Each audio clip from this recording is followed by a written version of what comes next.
Shalom, selamat pagi. Mari kita bangkit berdiri. Kita akan mulai ibadah kita dengan doa.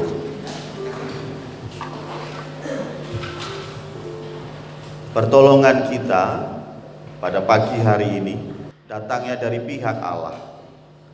Allah yang menciptakan langit dan bumi beserta dengan segala isinya. Allah yang setia, yang tidak pernah meninggalkan pekerjaan tangannya. Turunlah atas kita sekalian kasih karunia dari Tuhan Yesus Kristus dan persekutuan oleh Roh Kudus. Amin. Silakan duduk.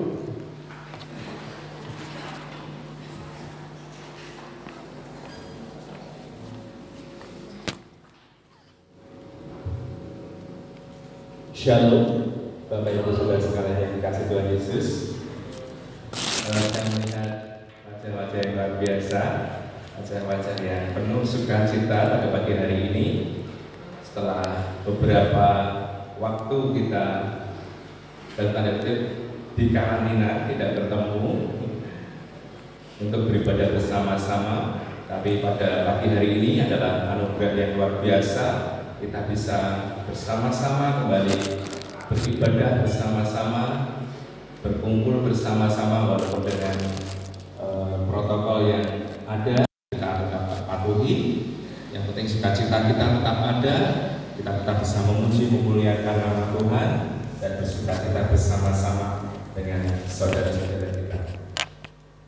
Pada bulan ini, bulan Juni, tema gereja kita adalah berbuah. Jadi kita sedang belajar tentang berbuah, dan khusus di minggu ini subtemanya adalah kita berbicara tentang bertumbuh. Kita mau belajar sama-sama tentang bertumbuh bersama-sama di dalam Tuhan. Nah, berbicara tentang berbuah, pasti kita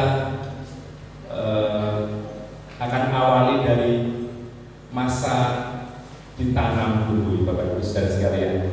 Jadi saat kita sudah ditanam dengan baik dan respon kita benar, maka kita akan bertumbuh.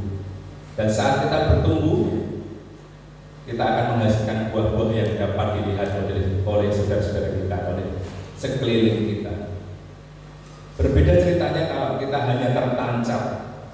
Jadi saat kita cuma tertancap, memang dari atas kelihatannya memang sama-sama berdiri, tapi saat angin, saat ada air mengalir, kita akan tumbang.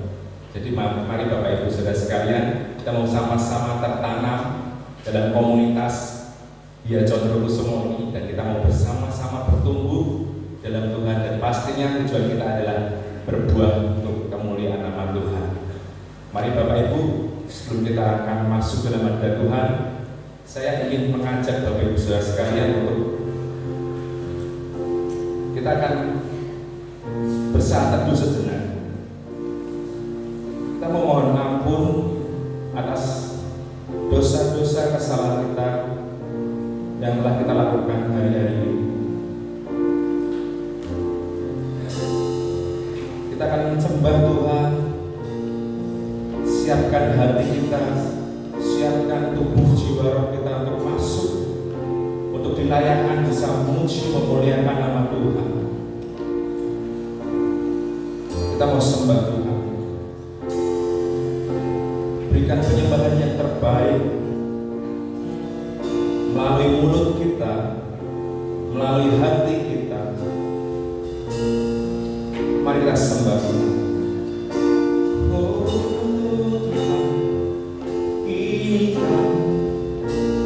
Kami mau sembah Engkau Tuhan. Kami mau muliakan nama-Mu di setiap kehidupan kami. Tuhan mau ampuni setiap dosa-dosa kesalahan kami yang kami lakukan hari-hari ini. Layakkan setiap kami untuk memuji memuliakan nama-Mu, menjadi pelayan-pelayan. Saat ini jika Kau akan rindu mengubah atmosfer di tempat ini, Kau mau pakai setiap kami. Mari Bapak kita mau sembah Tuhan.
pada pagi hari ini kami bersama-sama di tempat ini dalam kondisi yang luar biasa, dalam kondisi yang bersyukur, bersukacita hanya karena saat ini kami siap memuliakan nama Tuhan.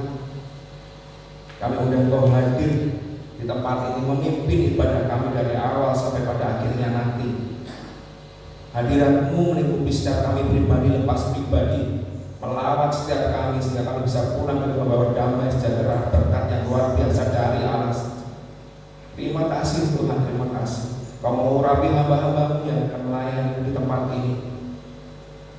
Tuhan, sempurnakan kami, urapi kami dengan berkat hikmat akal yang dari Allah saja. Ampuni setiap dosa kesalahan kami, layakan kami Tuhan untuk memuliakan nama di tempat ini. Saat ini kami serahkan ibadah kami hanya di dalam nama Tuhan Yesus Kristus. Kami sudah berdoa dan mengucap syukur. Mari sama-sama yang percaya kita katakan amin. Berikan sukacita yang terbaik kepada saudara Tuhan Yesus.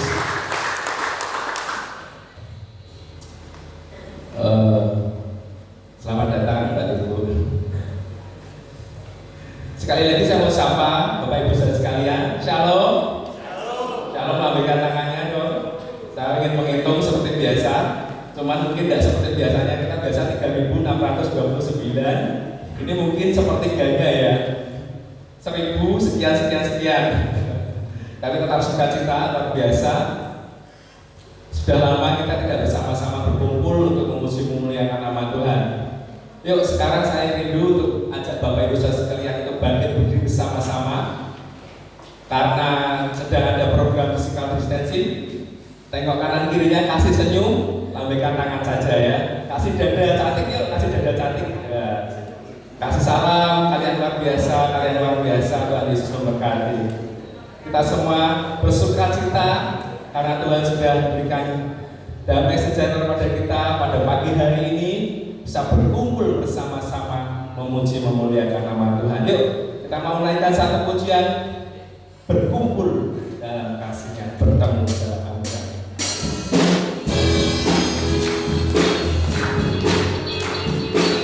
Yuk semuanya kita mau tepuk tangan dengan yang terbaik buat Tuhan.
Lagunya mengatakan mari bersukacita semua. Walaupun ketutupan masker, tapi kalau kita bersukacita senyumnya itu terlihat dari pancarannya ya. Pancaran matanya itu kelihatan, tidak bisa membohongi.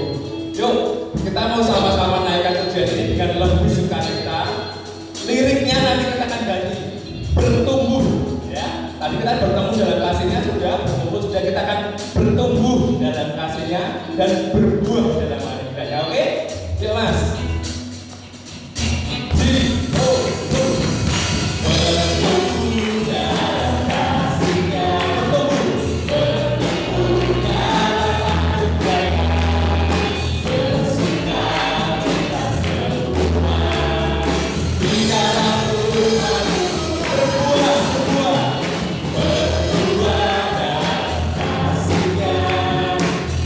Berbuah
saat kita mau bertumbuh dan memiliki respon yang benar, yakinlah kita akan berbuah lebat asal kita mau tinggal di dalam nama Tuhan Yesus. Amin. Yuk kita mau naikkan pujian. Hanya Yesus pokok kita.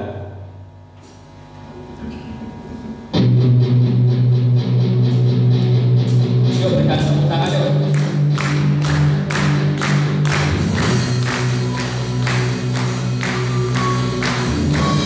Yuk sama-sama katakan ya.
PPK-nya sudah menonton ya Bapak Ibu. Silakan duduk kembali Bapak Ibu saudara sekalian.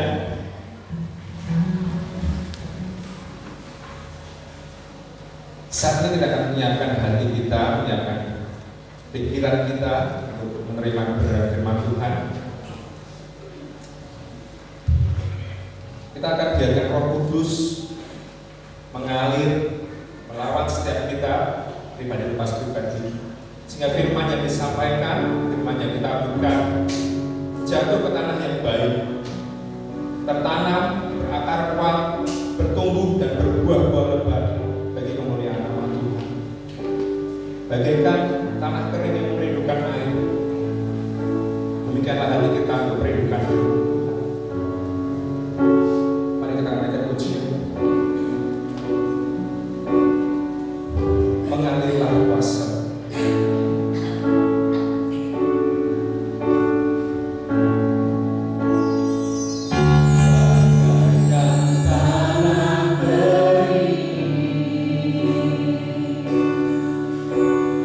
Yang merindukan air.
Mari kita tundukkan kepala, kita berdoa. Tuhan Allah Bapa kami, terima kasih Tuhan, ada penyertaan-Mu sempurna dari awal, pertengahan, dan kami saat ini siap untuk mendengarkan firman-Mu. Terima kasih untuk tim PAW yang sudah memimpin kami di dalam puji-pujian, sehingga hati kami siap di pertengahan ibadah ini untuk menerima firman Tuhan. Engkau akan berbicara, Engkau akan pakai hamba-Mu yang kecil dan sederhana ini, yang jauh dari kesempurnaan, untuk menjadi saluran firman Tuhan yang sempurna. Terima kasih Tuhan, terima kasih. Hanya di dalam nama Tuhan Yesus Kristus kami siap mendengarkan firman-Mu. Amin. Sekali lagi shalom, selamat pagi. Ya, haleluya. Ada beberapa kejutan pagi hari ini dari sound system maksudnya. Ya. Dan saat ini kita akan belajar bersama-sama dari tema yang tadi sudah disampaikan oleh Pak Budi, bagaimana hari ini bulan ini kita belajar tentang berbuah.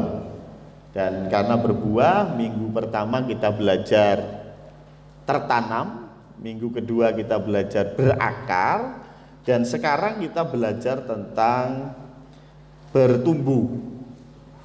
Kalau bicara bertumbuh tentu sudah sering kita mendengar tentang bertumbuh itu seperti apa. Semua orang pasti ingin bertumbuh. Semua orang pasti ingin naik level. Yang mereka keluhkan adalah ujiannya, ya.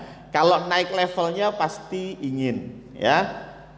Ini pasti ada adik-adik yang sudah naik kelas, sudah ya. Sudah naik kelas, sudah bagi rapot. Ponakan saya juga sudah laporan, wah sudah bagi rapot. Di Semarang udah belum? Sudah ya. Sudah bagi rapot dan sudah naik kelas. Senang, ya. Semua kita sekali lagi pasti suka bertumbuh dalam hal apapun kecuali berat badan, betul ya? Kalau berat badan kalau bisa jangan bertumbuh, ya. Ya. Tetapi bertumbuh pasti semua mau, ya. Tetapi kalau saya bahas bertumbuh terlalu luas, saya coba sempitkan pembahasan pada pagi hari ini karena anjuran pemerintah jamnya dikurangi, ya. Jadi yang pertama kita akan bahas, pertama dan satu-satunya saja, tidak usah banyak-banyak. Bertumbuh apanya nih?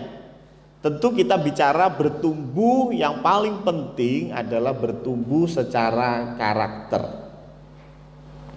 Kita punya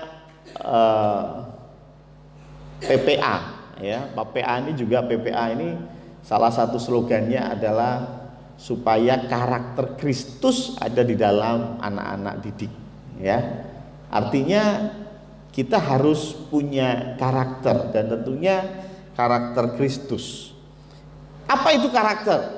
Karakter itu sesuatu yang menjadi dasar dari apa yang kita terima maupun apa yang akan kita terima. Jadi karakter itu adalah dasarnya. Ada yang bilang begini, kalau engkau punya talenta, engkau punya bakat, engkau akan naik ke atas. Tapi yang membuat engkau tetap di atas itu bukan talenta. Apa? Karakter. Ya.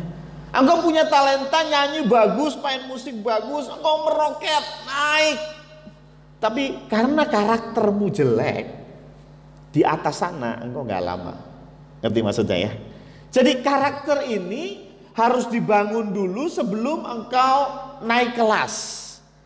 Kalau engkau naik kelas tanpa menaikkan karaktermu dulu, maka engkau nggak akan lama di kelas itu dan engkau akan turun lagi. Naik kelas sama turun kelas enak mana? Naik kelas. Kalau saya bisa ngomong, turun kelas sama tetap di kelas yang sama, itu lebih enak tetap di kelas yang sama, ya. Tadinya kelas 3, lebih baik tetap kelas 3 deh, nggak naik nggak apa-apa, tapi tetap kelas 3. Yang jadi problem ketika dari kelas 3 turun ke kelas 2 ya. Yang biasanya naik kereta bisnis tiba-tiba jadi ekonomi. Nah, itu masalah ya. Tapi kalau tadinya bisnis tetap bisnis ya, nggak naik ke eksekutif juga sih, tapi tetap bisnis, is okay ya. Maka dari itu kita perlu membangun yang namanya karakter. Karakter dibangun dari apa yang kita lakukan. Karakter dibangun dari apa yang kita lakukan. Kalau sesuatu dibangun dari apa yang kita katakan, itu namanya pencitraan. Ya, ada bedanya ya. Kalau engkau membangun sesuatu dari apa yang engkau lakukan terus menerus, itu namanya membangun karakter. Tapi kalau hanya omong, terus diomongkan, tidak henti-hentinya digaungkan, maka itu namanya pencitraan. Kita sering dengar pencitraan ya. Karena apa? Karena belum melakukan, baru omong doang ya. Karena itu kita perlu bertumbuh di dalam karakter Kristus, dan karakter Kristus itu dibangun dengan apa yang kita lakukan ya. Supaya apa? Supaya kita menjadi orang yang dapat dipercaya. Itu dulu. Ada banyak karakter, tapi hari ini saya mau bahas karakter supaya kita jadi orang yang bisa dipercaya. Ada banyak orang yang kelihatannya bisa dipercaya, tapi rupanya omongannya meleset. Ada yang begitu? Ada yang punya teman seperti itu? Enggak, luar biasa ya. Teman Anda baik-baik ya. Atau jangan-jangan ada yang begitu ya. Teman saya nggak pernah sih, saya Pak ya. Wah repot ya. Jadi artinya ketika kita menjadi orang yang bisa dipercaya, itu salah satu karakter Kristus. Itu yang akan membuat engkau bertumbuh. Kalau engkau semakin bisa dipercaya, semakin naik level karaktermu, secara otomatis maka hidupmu juga akan bertumbuh dalam segala hal ya. Pernah saya bicara dengan orang yang punya banyak perusahaan dan punya banyak karyawan. Dia bilang kalau nyari orang pintar itu gampang. Mau lulusan mana sekarang ya, silahkan ya. Mau dari Inggris, Amerika, Zimbabwe, semua ada ya. Komplit, orang pinter gampang. Mau S1, S2, S3, yang susah tuh cari orang jujur. Betul? Cari orang pinter gampang. Tahu kenapa? Karena orang pinter ada sekolahnya. Orang jujur gak ada sekolahnya ya. Maka dari itu kita perlu membangun karakter, dan hari ini saya bicara tentang kita menjadi orang yang bisa dipercaya. Yang pertama yuk kita baca dari Yakobus 1 ayat yang ke-22.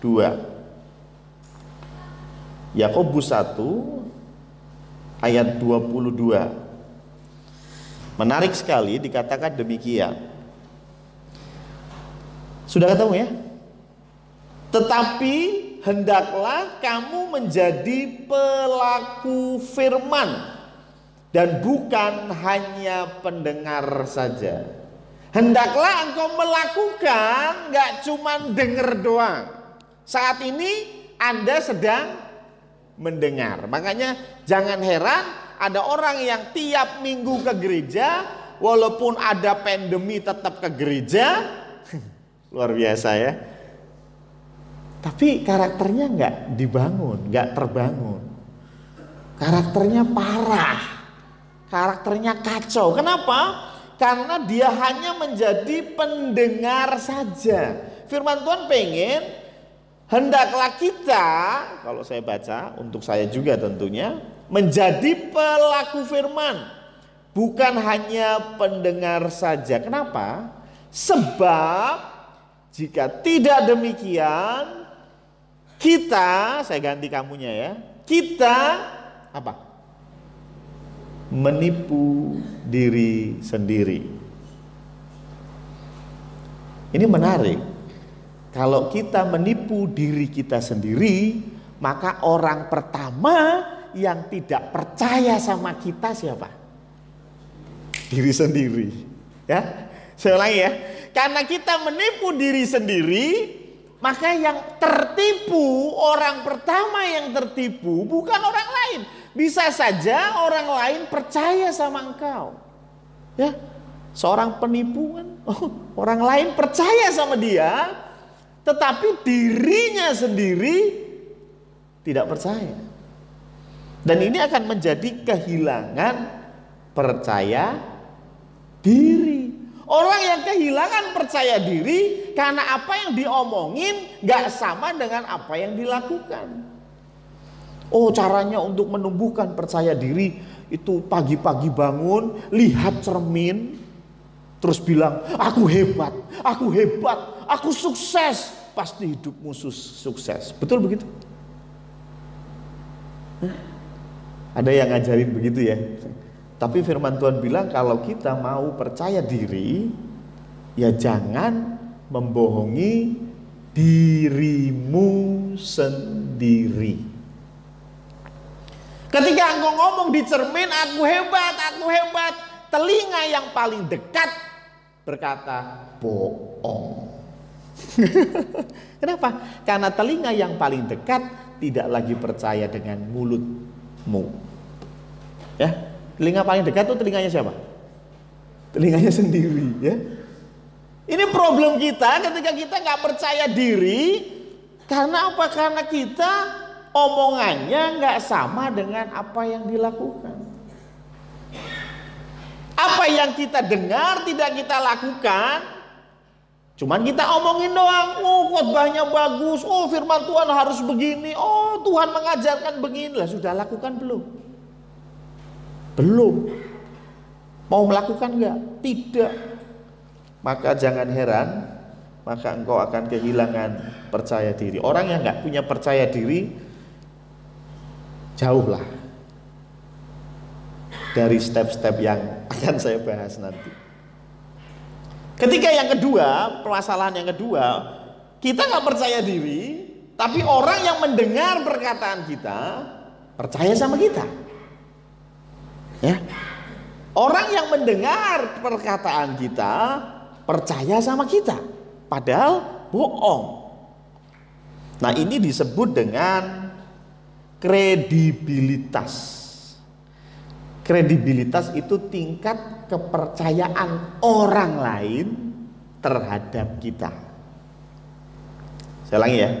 Kredibilitas adalah tingkat kepercayaan orang lain terhadap kita. Tadi saya bicara tentang diri kita percaya sama kita sendiri. Tapi sekarang orang lain percaya sama kita. Ini pun masih berhubungan dengan Yakobus tadi. Kalau engkau melakukan apa yang engkau katakan, maka kredibilitasmu akan naik. Biasanya kata-kata kredibilitas itu muncul menjelang pilkada begitu ya. Wah, kredibilitas Jokowi. Katanya kemarin Pak Lukas ngasih tahu saya Jokowi ulang tahun gitu ya. Saya malah nggak ngelegewo lah, TV isinya pandemi semua ya.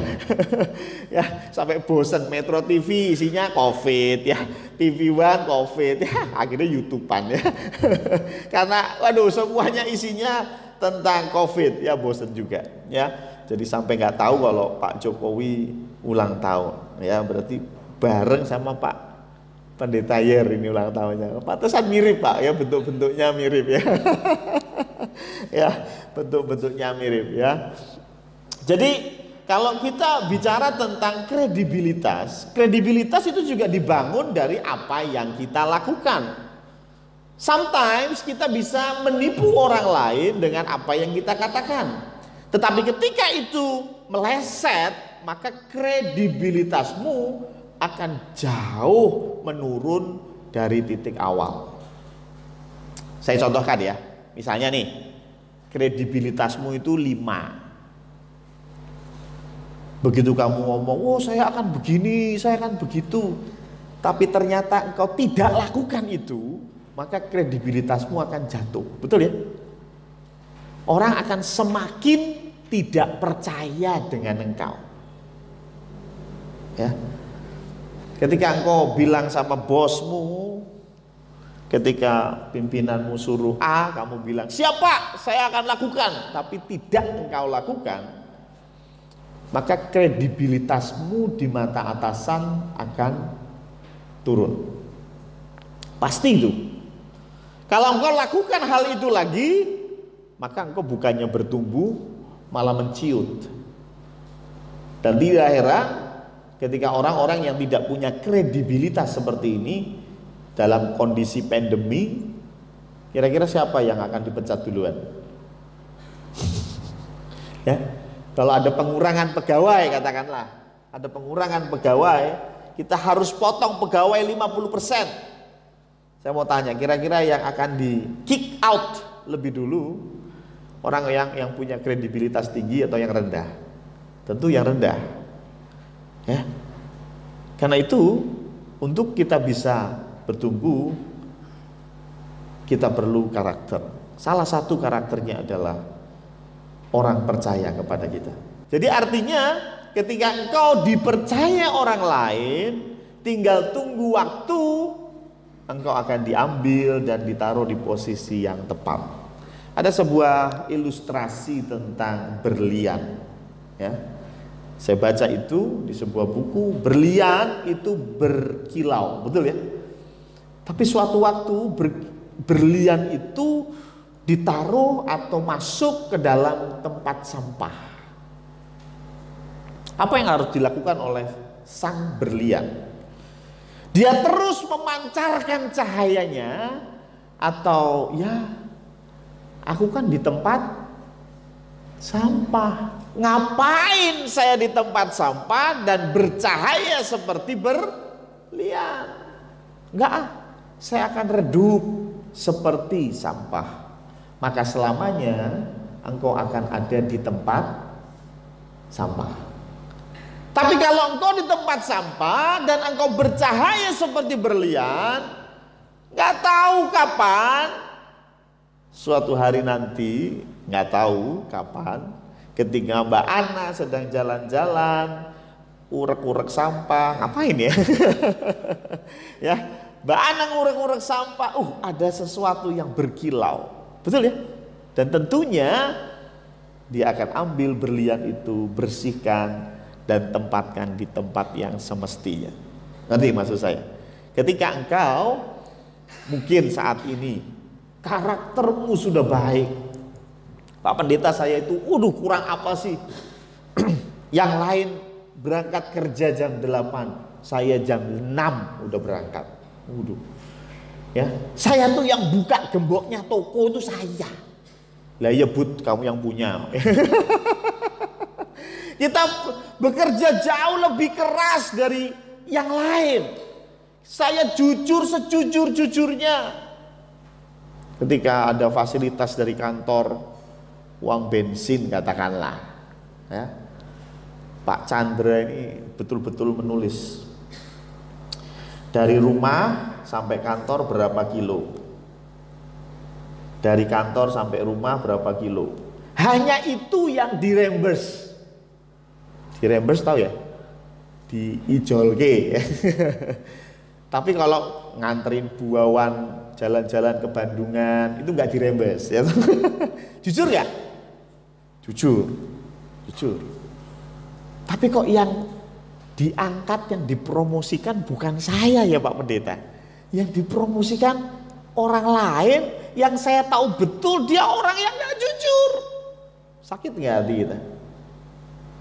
Sakit ya? Sakit ya?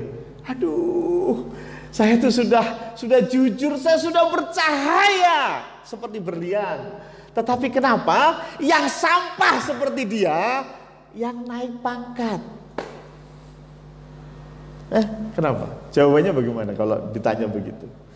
Jawabannya adalah karena kita hidup hanya sebentar. Apa maksudnya? Saya kasih contoh. Anda pernah di lampu merah nggak? Pernah lah ya. Di lampu merah, lampunya merah. Apa yang Anda lakukan? ya berhentilah gitu. Emang gue goblok. Ya kan pasti tahu lah ya. Pasti lampu merah Anda berhenti, set berhenti. Ada Pak Pendeta, maksudnya saya. Saya ini lampu merah nerabas aja gitu. Kira-kira Dian yang berhenti di lampu merah bagaimana? Asem nih. Lampu merah diterabas sih. Aku wis manut lho iki. Aku wis jujur, lampu merah mandek padahal ora ono polisi. Tetap saya berhenti. Karena Dian hanya melihat di satu tikungan itu saja. Melihat saya nerobos lampu merah dan saya fine-fine aja hanya pada satu kasus itu, bro. Dia nggak lihat dengan jauh. Tuhan itu Tuhan yang adil, amin. Percaya saya. Pasti yang nerobos lampu merah itu saya misalnya, suatu hari nanti pasti juga kena batunya. Makanya ada pepatah mengatakan sepandai-pandainya tupai melompat, lebih pandai kanguru. Oh bukan ya? Ya, sepandai-pandainya tupai melompat, ya ada waktunya dia jatuh juga. Maksudnya apa? Ya ini tadi. Kadang-kadang kita lihat teman kita, aduh hidupnya kacau, nggak jujur, tapi kayaknya hidupnya fine aja, baik saja. Sehingga kita merasa kita tidak perlu bersinar seperti berlian. Tapi pada pagi hari ini jangan pernah kamu lakukan itu. Ya, tetap bersinar seperti berlian. Tetap punya kredibilitas yang tinggi. Masalah orang belum tempatkan engkau di posisimu yang seharusnya, itu urusan Tuhan. Tetapi tugasmu tetap jaga dan bangun kredibilitasmu. Suatu hari nanti orang akan melihat potensimu dan letakkan engkau di tempat yang seharusnya. Dan ketika engkau ada di tempat yang seharusnya, engkau sudah punya karakter yang baik, sehingga engkau tidak akan mudah jatuh, tapi terus bertumbuh. Yang ketiga, tadi yang pertama percaya dengan diri sendiri ya. Diri sendiri percaya dengan kita, orang lain bicara percaya dengan kita. Dan yang ketiga, mari kita baca dari Mazmur. Mazmur 15 deh. Mazmur 15 ayat 1, 2, 3. 1 dan 2 cukup ya. Mazmur 15 1 dan 2. Mazmur 15 1 dan 2. Demikian firman Tuhan. Tuhan, siapa yang boleh menumpang dalam kemahmu? Siapa yang boleh diam di gunungmu yang kudus? Oke. Ya, ini bisa ditafsirkan sebagai surga, tempatnya Tuhan, tapi saya lebih mau spesifik.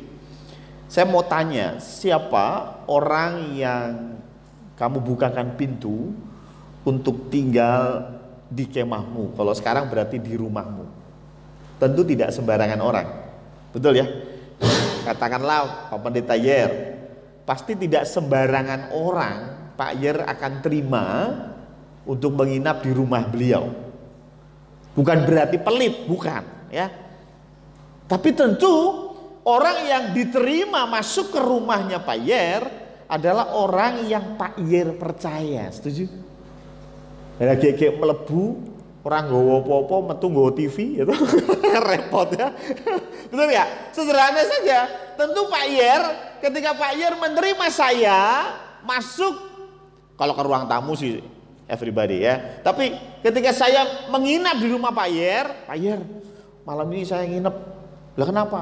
Gereja gembokan aku ora iso mlumpat. Oh iya, rapopo. Ketika Pak Yer ngomong rapopo, monggo silakan tidur di rumah saya. Tentu Pak Yer dalam konteks ini percaya dengan saya. Setuju ya? Ya iyalah. Kalau orang sembarangan, sini, kamu nggak punya rumah, tidur di rumahku. Tentu tidak akan ada di rumah yang sama. Mungkin Pak Yer punya tempat khusus untuk orang-orang seperti itu, oke lah ya. Tapi maksud di firman Tuhan, siapa sih yang Tuhan izinkan untuk menumpang? Menumpang itu kan, ya tentu konteksnya bukan surga. Surga itu nggak numpang ya. Surga itu selamanya. Numpang itu kan sementara waktu ya. Yang numpang di rumahnya Tuhan, yang numpang di kemahnya Tuhan, tentu yang Tuhan percaya.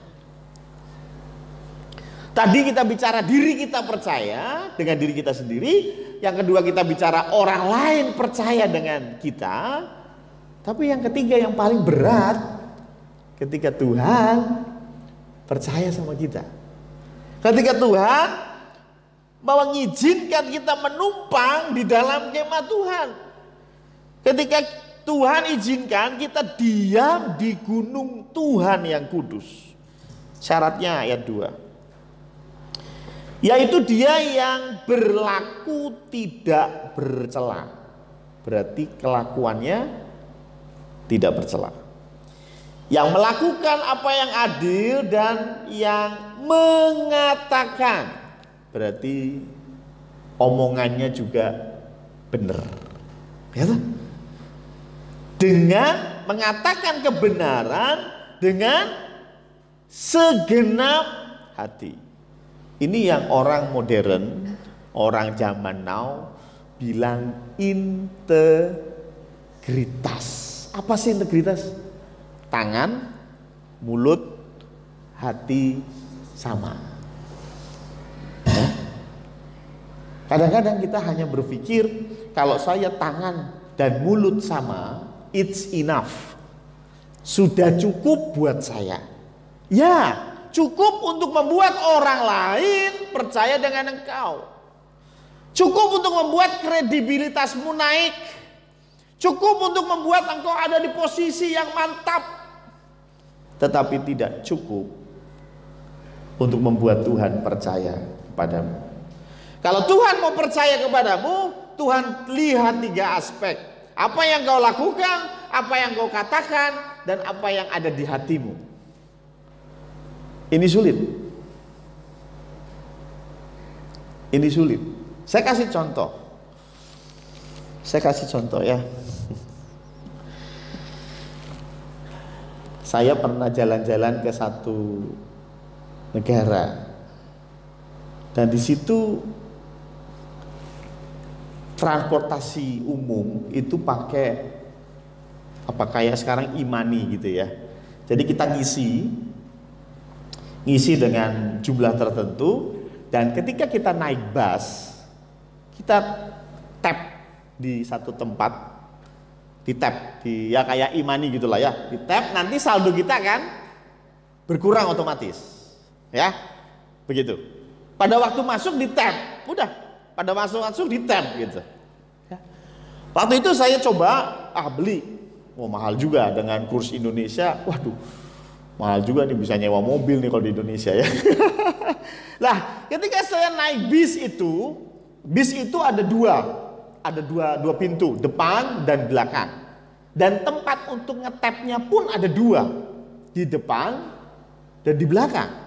Tapi hanya ada sopir di situ, tidak ada kondektur, ya, hanya ada sopir. Ketika saya mulai pertama kali masuk begitu, orang-orang lokal mereka nggak ngetap, ada beberapa yang nggak ngetap, masuk aja gitu, masuk aja duduk. Saya ngetap. Kemudian saya berpikir, ini orang kok beberapa kok nggak ngetap gitu ya, kok beberapa nggak ngetap nih, wah berarti naik gratis dong, ya kan? Waduh, naik gratis dong. Terus sampai beberapa kali saya amati, saya mulai berpikir, kayaknya nggak ngetap bisa juga ini ya. Ya, kayaknya saya nggak ngetap tetap bisa masuk gitu ya. Benar nggak? Lah ini mulai pergumulan. Loh, tidak ada yang tahu. Dan saya yakin Pas Budi juga nggak ngelihat ya. Tidak ada yang tahu. Kalaupun saya naik bis itu dan saya nggak ngetap, so what? Gitu. Saya mulai berpikir dalam pikiran saya, ini mah negara maju ya. Saya cuma ngetap paling ya tanda kutip saya korupsi 1-2 euro nggak ngefek lah, negara ini nggak mungkin bangkrut gara-gara ini gitu kan. Saya mulai berpikir apa saya nggak ngetap ya? Mulai ragu nih dalam hati karena sekali nggak ada yang tahu ya. Dan saya melihat perilaku orang lokal, ya nggak semua, tapi ada beberapa yang nggak ngetap dan biasa aja gitu. Nggak ada yang ditegur sama kondekturnya, emang nggak ada kondekturnya gitu ya. Supir bisnya juga ya cuek aja gitu. Mau ngetap ya silahkan, nggak ngetap juga mangga. Mungkin ya karena ini milik pemerintah ya, jadi artinya supir bis ini tetap dapat gaji lah, gaji sekian. Udah nggak urusan mau yang ngetap berapa gitu ya. Kurang lebih seperti itu. Saya mulai terpikir untuk wow, alangkah hebatnya kalau saya tidak ngetap. Wah, enak ini, ya. Mulai tergoda. Tapi kemudian saya pikir, saya kan mau belajar punya integritas. Wih, ya. Saya mau belajar punya integritas. Saya tetap ngetap. Saya ngetap, walaupun dalam hati bergumul, saya ngetap sampai akhir saya tetap ngetap. Dalam hati tetap bergumul, aduh, sebenarnya nggak ngetap nggak apa-apa loh. Dan ketika saya baca ayat ini, rupanya apa yang saya lakukan tadi di cerita itu bukan integritas.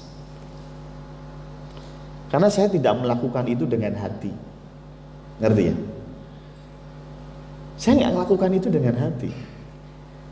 Saya hanya mau show ke diri saya sendiri.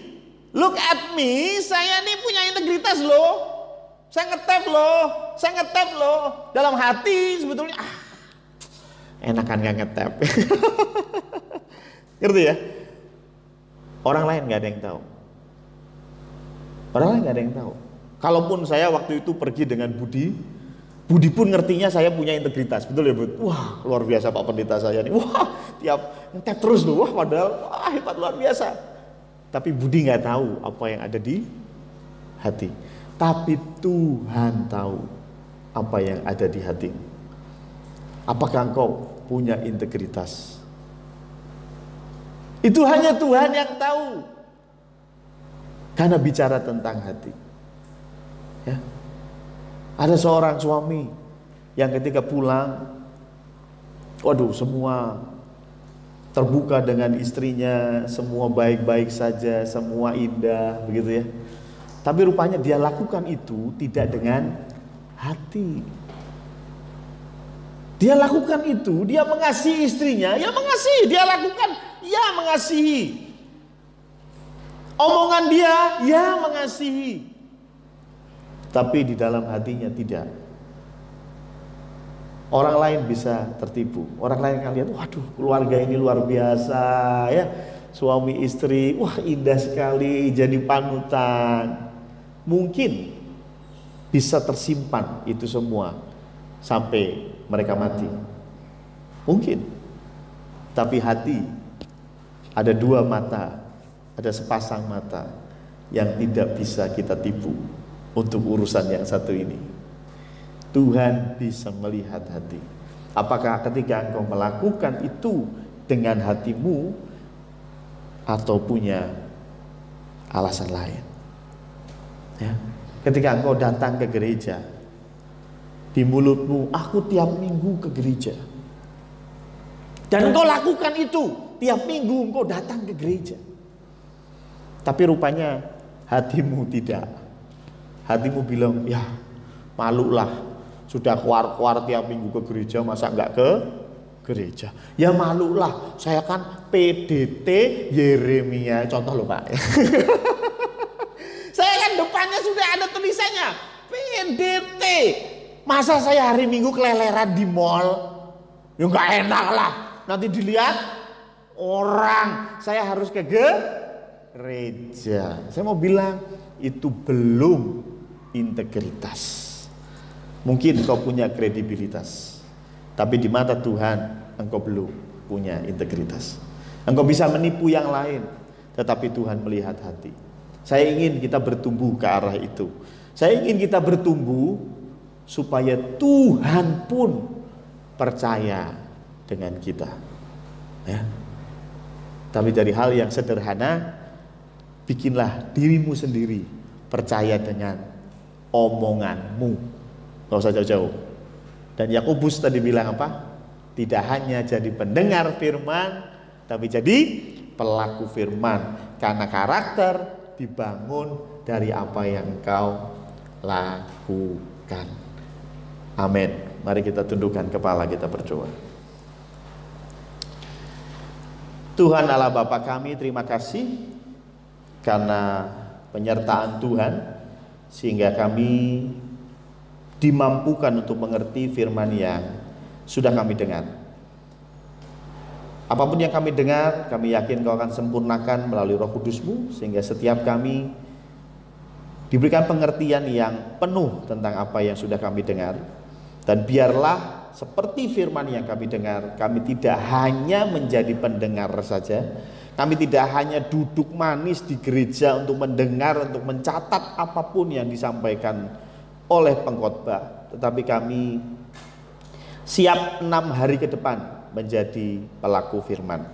Ampuni kami Tuhan ketika kami jatuh bangun di dalam melakukan firman, tetapi inilah kami perlu kekuatan dari para Roh Kudus supaya kami bisa melakukan apa yang sudah firman Tuhan sampaikan. Terima kasih Tuhan, terima kasih. Kami yakin dan percaya di balik pertumbuhan kami, Tuhan akan menempatkan kami di tempat-tempat yang luar biasa supaya nama Tuhan semakin dimuliakan. Hanya di dalam nama Tuhan Yesus Kristus kami berdoa. Amin. Sekali lagi saya yang masih melanjutkan pengumuman. Maaf saya lupa bawa warta. Apakah bisa? Ya, tapi sebelum masuk ke warta, beberapa pengumuman. Yang pertama adalah masalah PA atau pendalaman Alkitab yang dilakukan secara online. Terima kasih. Pendalaman Alkitab yang dilakukan secara online ini akan dibuka pendaftaran, ya. Siapa yang mau mendaftar, sudah beberapa mendaftar, ya, bisa hubungi saya di nomor WA saya. Kayaknya di sini ada ya. Ya, ini Pendeta Samuel PU. Wah, ini ada nomor saya, atau di channel YouTube itu di deskripsi ada nomor kontak saya. Ya, jadi siapa yang mau ikut pendalaman Alkitab boleh, ya.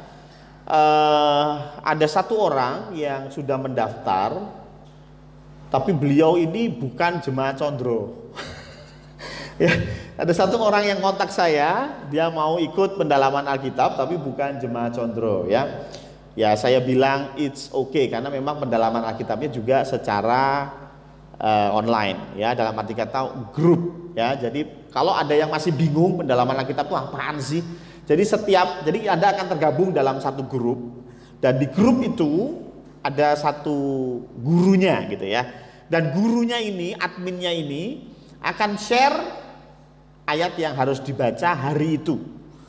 Ya. Nah, ketika engkau baca ayat ini, kemudian merasa ada yang perlu ditanyakan, kok ini aneh sih ayatnya, bicaranya kok aneh. Ya, kok kayaknya janggal, saya kok nggak paham. Nah, ini bisa ditanyakan di grup itu lewat WA, ya. Misalnya Pak atau Bu atau Mbak gitu ya, siapa adminnya nanti, saya nggak paham di Keluaran 17 ayat 4 sampai 18 ini maksud Tuhan apa. Nah, ini ditanyakan, ya. Dan nanti akan dijawab di grup itu juga. Ya, karena saya tahu kadang-kadang di dalam Alkitab kalau kita nggak ngerti konteksnya, latar belakangnya, kita agak-agak bingung gitu ya. Seperti Korintus 7 itu mengatakan lebih baik untuk tidak kawin. Coba lihat itu Korintus 7 ya. Lebih baik untuk tidak menikah. Waduh. Oh, pasti yang jomblo-jomblo ini langsung berkata yes gitu. Ya enggak, karena konteksnya beda, makanya harus memahami konteksnya dulu. Nah, karena itulah kita bikin yang namanya pendalaman Alkitab, ya. Jadi silakan yang mau tergabung, saya masih buka pendaftaran. Kapan mulai baca Alkitabnya? Mulai tanggal 1 Juli. Ya, jadi masih ada waktu untuk yang mau daftar, ya, sampai dengan 1 Juli nanti ada dibikin grup dan kita akan mulai membaca selama 1 tahun. ya. Jadi itu PA-nya ya, nggak ada ketemuan, belum ya. Hanya semuanya melalui online di WA group ya. Itu untuk yang namanya PA. Yang kedua adalah masih dibuka juga pendaftaran ya untuk panitia hari baru. Hari baru itu apa sih? Hari HUT RI, HRI gitu ya, HUT RI, baru tahun baru ya. Kalau kemarin kita punya panitia itu namanya JA50. JA itu Jumat Agung, 50 itu Pentakosta ya. Nah, JA50, tapi untuk semester ini namanya Hari Baru ya, HUT RI sampai tahun baru ya. Nah, ini juga masih dibuka pendaftaran. Siapa yang mau? Syaratnya apa? Syaratnya punya KTP enggak lah. Ya, punya SIM enggak juga ya. Syaratnya adalah satu, berkomitmen. Komitmen apa? Komitmen untuk hari Selasa ikut doa. Ya. Karena apapun yang kita lakukan tanpa didasari doa tentunya sia-sia. Maka dari itu panitia harus doa ya. Bukan berarti satu Selasa nggak ikut langsung dicoret ya, enggak juga ya. Kita pun mengerti ya, misalnya loro bengek gitu ya, nggak bisa datang doa ya, is okay, no problem ya. Tapi yang penting punya komitmen ya. Makanya kepanitiaan tidak kami tunjuk, tetapi kami buka pintu sebesar-besarnya siapa yang mau terlibat dalam kepanitiaan. Nggak mau ya nggak apa-apa ya. Mau ya berarti harus berkomitmen. Juga berkomitmen untuk berdoa setiap hari di rumah. Ya, saya tahu Anda semua berdoa tiap hari, tetapi berdoa untuk kepanitiaan ini ya. Ini komitmen yang ada di dalam panitia. Siapa yang mau mendaftar untuk kepanitiaan ini hari baru bisa kontak ketuanya, yaitu saya lagi ya. Kalau yang semester lalu ketuanya Pak Marno, tapi semester ini saya ya. Itu untuk dua pengumuman awal. Yang pengumuman di Warta Jemaat, nanti sore tetap ada ibadah sore ya, tetap ibadah sore ada, karena minggu lalu yang sore itu ada 24 orang yang datang ya. Makanya tidak terlalu padat di pagi. Nah, saya masih melihat pentingnya ibadah sore ya. Jadi ibadah kedua, ibadah sore akan diadakan dengan tim kurang lebih sama ya. Pujian ujian semua sama kayaknya ini ya. Kalau dilihat di Warta, yes, pokoknya podo kabeh ya. Musiknya mungkin ada sedikit berbeda, ada Pak Eko kalau nggak salah di sini ya. Betul? Ya. Oke, ini untuk sore. Untuk pelayanan sepekan, mohon maaf masih diliburkan semua masih dalam bentuk online. Seperti biasa akan dibagikan linknya. Petugasnya juga sudah Bapak Ibu bisa lihat di Warta Jemaat. Hanya persekutuan doa malam yang sudah dilakukan. Ya, jadi persekutuan doa malam hari Selasa jam 18.30. Petugasnya adalah Diaken Febe Kristiana. Ya, selain itu masih dilakukan secara online. Oke, itu saja pengumuman dari kami untuk laporan persepuluhan ini ya. Sampai dengan Minggu 14 Juni ya, ini pemasukan 8.127.000. Adapun persembahan Natal tutup tahun, wah luar biasa. Panitianya baru saya. Ini dananya udah ada, ini masuk ini ya, luar biasa nih. Panitianya kan baru saya ya, ketuanya doang ya, belum dia anak buah ya. Ini persembahannya udah masuk ya, 10.000 NN, luar biasa ya. Kemudian ya itu saja untuk pengumuman pada pagi hari ini ya. Mari kita tutup ibadah kita. Saya panggil WL dan singer untuk bisa mempersiapkan diri, dan selagi itu kita semua bisa bangkit berdiri, kita akan berdoa syafaat sekaligus saya akan menutup di dalam doa berkat.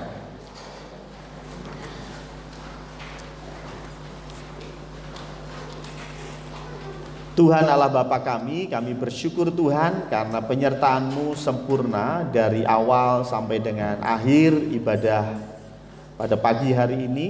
Engkau yang campur tangan, Engkau pakai tim PAW secara luar biasa, Engkau pakai juga hamba-Mu juga dengan luar biasa. Terima kasih Tuhan, kami juga berdoa untuk bangsa dan negara kami di tengah-tengah pandemi yang ada banyak kebijakan-kebijakan yang harus dirubah. Ada banyak juga orang-orang yang memanfaatkan situasi untuk mengubah undang-undang. Kami tidak bisa memonitor itu semua Tuhan, tetapi kami yakin dan percaya bangsa Indonesia adalah bentukan daripada Engkau sendiri. Engkau yang membentuk bangsa ini, Engkau yang memeliharanya sampai dengan hari ini, dan kami yakin dan percaya Engkau juga yang campur tangan di dalam pemerintahan. Kami yakin dan percaya Engkau punya rancangan yang indah di balik ini semua.